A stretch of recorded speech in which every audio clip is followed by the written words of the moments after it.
Chimes Radio original podcast. Mughal बादशाह अकबर और उनके नवरत्न बीरबल के किस्से काफी मशहूर हैं। आइए सुनते हैं उनका एक नया किस्सा। मिश्री का हीरा। एक बार देर रात के समय बीरबल नगर के बाहर किसी गांव से होकर निकल रहा था। थोड़ी दूर चलने पर उसे एक झोपड़ी दिखाई थी जिसमें से किसी के रोने की आवाज आ रही थी। देर रात को ऐसे किसी के रोने की आवाज सुनकर बीरबल से रहा ना गया और वह झोपड़ी के पास जा पहुंचा। दरवाजा बंद था तो बीरबल ने आवाज देकर पुकारा, अरे कोई है? इस झोपड़े में कौन रो रहा है? अचानक आवाज बंद हो गई और एक वृद्ध झोपड़ी से लड़खड़ाते हुए बाहर आए और बोले, बेटा, मैं ही रो रहा था, लेकिन इससे आपको क्या? बीरबल ने देखा कि वह वृद्ध काफी बुरी अवस्था में था। उसके पूरे शरीर पर झुर्रियां पड़ चुकी थीं और हाथ पैर पूरी तरह से कमजोर हो चुके थे। उसकी कमर भी झुक चुकी थी। बीरबल ने फिर पूछा, अरे चाचा जी, बताइए तो क्या बात है? वह वृद्ध आदमी बीरबल के सामने अपनी समस्या बताने से थोड़ा झिझक रहा था। जब बीरबल ने उसकी सहायता करने का वचन दिया तो वह बोला, बेटा, मैं एक शिल्पकार हूं और किसी भी वस्तु से इतनी अच्छी मूर्ति बना सकता हूं कि आप असली या नकली में कोई फर्क नहीं बता पाएंगे। पर अब मेरी उम्र हो चुकी है और मेरे अंदर काम करने लायक शक्ति नहीं है।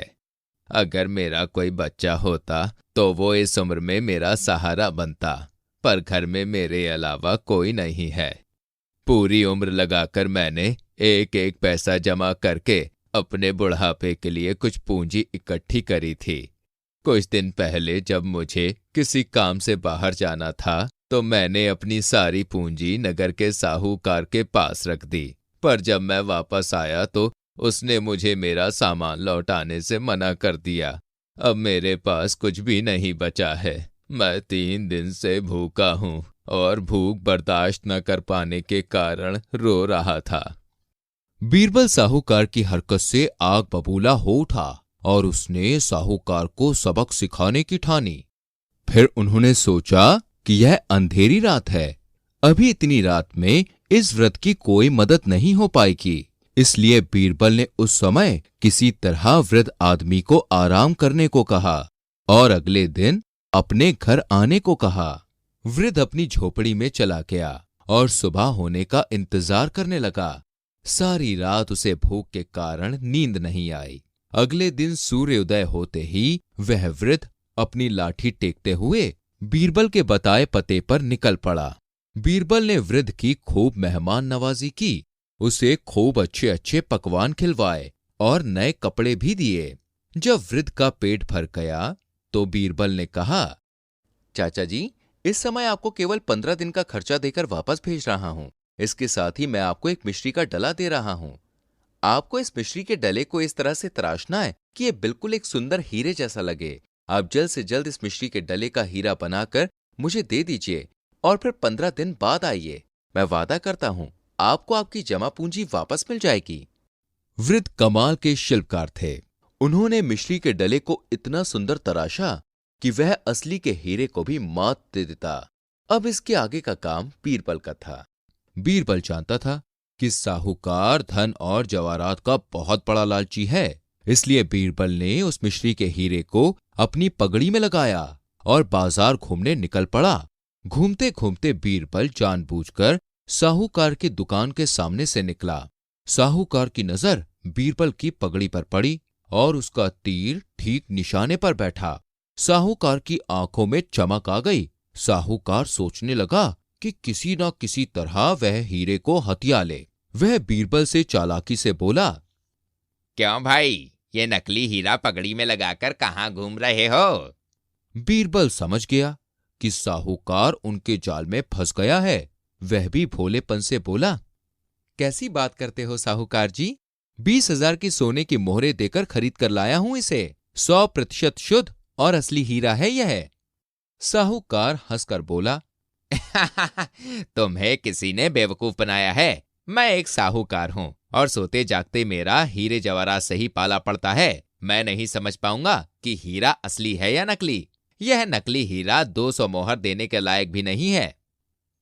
यह सुनकर बीरबल मायूस होने और रोने का नाटक करते हुए बोले, हे भगवान, मेरी मेहनत की कमाई का क्या होगा? मैं तो लुट गया। तब साहूकार बड़ी चालाकी से बोला, भाई, मुझे तुम्हारी यह दशा देखकर बहुत अफसोस हो रहा है। अच्छा, एक काम करो, यह हीरा तुम मुझे 2000 मोहर लेकर बेच दो। मैं तो इसका कुछ ना कुछ अच्छा इस्तेमाल कर ही लूंगा, वरना कहीं और तो तुम्हें कोई इसकी फूटी कौड़ी भी नहीं देगा।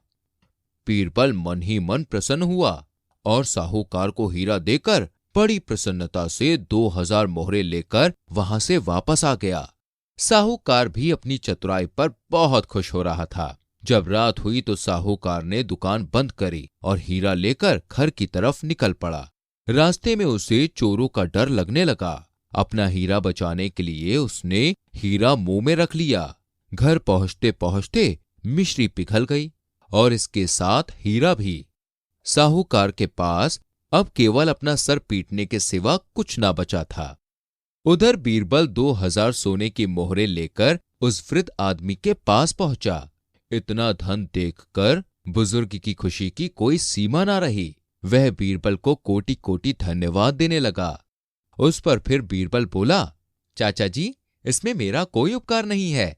यह आप ही के हाथों की कारीगरी का कमाल है। अब आप इस धन से अपना बुढ़ापा चैन से बिताइए। तो इस तरह बीरबल ने एक वृद्ध